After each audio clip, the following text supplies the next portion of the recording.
67번째 시편입니다. 시편 67편 1절부터 7절까지의 말씀을 가지고 우리를 부르신 이유라는 제목으로 하나님의 말씀을 함께 상고합니다. 시편 67편은 구약의 주기도문과 같다 하여 구약의 주기도문 또는 그 의미가 또 내용이 담고 있는 바를 따라 선교적인 시편이다, 선교의 시다 이렇게 불리우고 있어요. 시편 기자는 하나님께서 아브라함에게 주신 언약의 내용을 잘 알고 있었고요. 또한 이스라엘의 사명을 잘 인식하고 있었어요. 그 사명과 그 언약의 내용을 가지고 마치 구약의 주기도문과 같이 선교적 의미가 잘 드러나고 있는 이 시를 노래하고 있는 것입니다.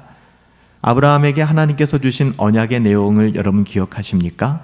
창세기 12장 1절부터 3절에 보면 하나님께서는 아브라함과 언약하셨는데요. 그 내용은 여호와께서 아브라함에게 이르시되 너는 너의 고향과 친척과 아비의 집을 떠나 내가 내게 보여줄 땅으로 가라. 내가 너로 큰 민족을 이루고 내게 복을 주어 내 이름을 창대하게 하리니 너는 복이 될지니라. 너를 축복하는 자에게는 내가 복을 내리고 너를 저주하는 자에게는 내가 저주하리니 땅의 모든 족속이 너로 말미암아 복을 얻을 것이라 하신지라. 이것이 창세기 12장 1절부터 13절 하나님께서 아브라함에게 주신 언약의 내용인데요. 오늘 시편 기자는 이렇게 아브라함에게 주신 언약의 내용을 잘 알고 있었고요. 또한 아브라함에게 주신 언약일 뿐만 아니라 이것은 이스라엘에게 주신 사명이거든요. 이것을 잘 인식하고 있었습니다. 오늘 시편 기자는 먼저 하나님의 백성을 위하여 구하고 이어서 하나님의 백성을 넘어서 모든 열방, 나라를 위하여 기도하고 있습니다. 1절, 2절 말씀에 보면 하나님은 우리에게 은혜를 베푸사 복을 주시고 그의 얼굴빛을 우리에게 비추사 하나님의 백성들을 위한 기도죠. 그리고 2절에는 열방을 향한 기도로 이어집니다. 주의 도를 땅 위에 주의 구원을 모든 나라에게 알리소서. 하나님께서 하나님의 백성인 교회에게 복을 주시고 그 얼굴빛을 환하게 비추실 때에 교회는 온 세상을 위한 하나님의 축복의 통로가 될 수 있다는 것이죠. 사실 이것이 아브라함에게 주신 언약이었고 이스라엘의 소명과 사명이었습니다. 이것은 교회의 소명과 사명이 되는 것이고요. 동일한 후렴구가 반복되는데요. 3절과 5절은 똑같습니다. 어떤 내용입니까? 결국에 세상의 모든 민족이 하나님을 찬송하게 되기를 구하는 그런 내용이에요. 3절, 5절 말씀 동일하게 하나님이여 민족들이 주를 찬송하게 하시며 모든 민족들이 주를 찬송하게 하소서. 이 땅의 모든 열방이 하나님을 찬송하기를 구하는 그런 간절한 아뢰음을 담고 있습니다.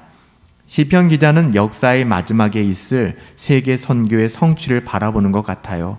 땅끝까지 이르러 복음이 확장되어지고 하나님의 나라가 완성되어지는 것을 바라보는 것이죠. 이어 4절은 열방과 민족을 향하여 하나님이 통치하시는 나라가 임할 것을 그렇게 구하고 있습니다. 이어 4절 말씀에 보면 온 백성은 기쁘고 즐겁게 노래할지니 주는 민족들을 공평히 심판하시며 땅 위의 나라들을 다스리실 것입니다 라고 고백합니다. 하나님은 교회인 하나님의 백성을 축복하셔서 큰 수확을 주셨습니다.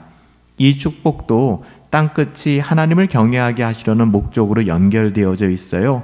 우리는 이것을 잊어버려서는 안 됩니다. 하나님께서 우리를 택하신 이유, 아브라함과 언약하신 이유, 이스라엘을 부르신 이유, 교회를 세우신 이유는 바로 여기에 있는 거예요.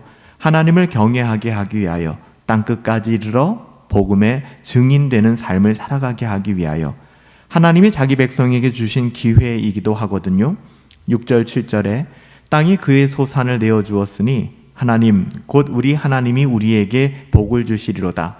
하나님이 우리에게 복을 주시리니 땅의 모든 끝이 하나님을 경외하리로다. 우리에게 주신 복은 어떻게 이어진다는 거예요? 땅의 모든 끝이 여호와를 경외하는 것으로 이어지고 연결되는 것입니다.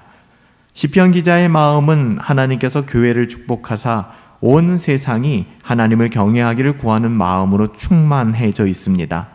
이것이 교회와 성도들의 마음을 채워야 할 사명 아닐까요? 우리는 이런 사명을 인식하며 교회를 이해하고 있습니까? 우리의 부르심, 우리의 신앙을 이런 관점으로 우리는 해석하고 있나요? 교회를 위해 기도해야 될 이유와 목적이 너무나 분명하지 않습니까? 우리가 예배 때마다 공동체의 고백을 하는 이유도 여기에 있는 거잖아요. 우리는 하나님의 말씀 때문에 여기에 모인 것이며, 우리는 자기를 부인하고 자기의 십자가를 지고 따르라는 예수님의 그 준엄한 명령 때문에 여기에 있는 것이죠. 우리에게는 하나님의 자녀가 되는 권세보다 더 소중한 것은 없고요, 오직 예수님만이 우리의 주인이시며 우리 교회의 주인이시다. 우리가 이렇게 공동체의 고백을 고백하는 이유가 바로 여기에 있는 것이잖아요. 하나님께서 우리에게 복을 주사 우리가 이곳에 모인 이유, 우리가 하나님의 자녀로 하나님께서 택하사 불러주신 이유를 우리는 결코 잊어서는 안 됩니다. 그 은혜와 평강을 누리며 하나님의 그 복을 누리며 우리가 살아가야 될 삶의 이유가 무엇일까를 반드시 생각해 보아야 합니다. 오늘 시편 기자가 고백했던 것처럼, 그래서 이 시편은 구약의 주기도문과 같고 선교의 시다라고 불리우는 거예요. 아브라함에게 주신 언약, 이스라엘의 사명, 교회의 소명, 그리고 나를 부르신 이유를 여러분 잘 기억하셔서 우리를 부르신 이유가 무엇일까? 날마다 다잡고 하나님의 부르심에 응답할 수 있는 저와 여러분들이 되시기를 예수님의 이름으로 축복합니다. 살아계신 아버지 하나님, 신앙생활마저도 이기적으로 하지 않게 우리를 은혜로 붙잡아 주시옵소서. 우리 자신의 만족을 위한 것이 아니라 하나님께서 복을 주셔서 우리를 불러주신 이유가 무엇인지 하나님의 부르심에 대하여 돌아보며 살아가게 하옵소서. 축복의 통로가 되게 하시고 복음을 흘려보내는 자들이 되게 하사 세상 모든 민족으로 하나님을 경외하고 찬송하는 복되고 영광스러운 도구가 되게 하옵소서. 이로 말미암아 교회를 축복하시고 그 영광을 회복시켜 주시옵소서. 예수님의 이름으로 기도하옵나이다. 아멘. 우리를 부르신 이유, 여러분 끝없이 묻고 하나님의 말씀을 통하여 확인하고 우리의 삶을 하나님이 부르신 그 뜻을 따라 순종하며 살아갈 수 있게 되기를 예수님의 이름으로 축복합니다.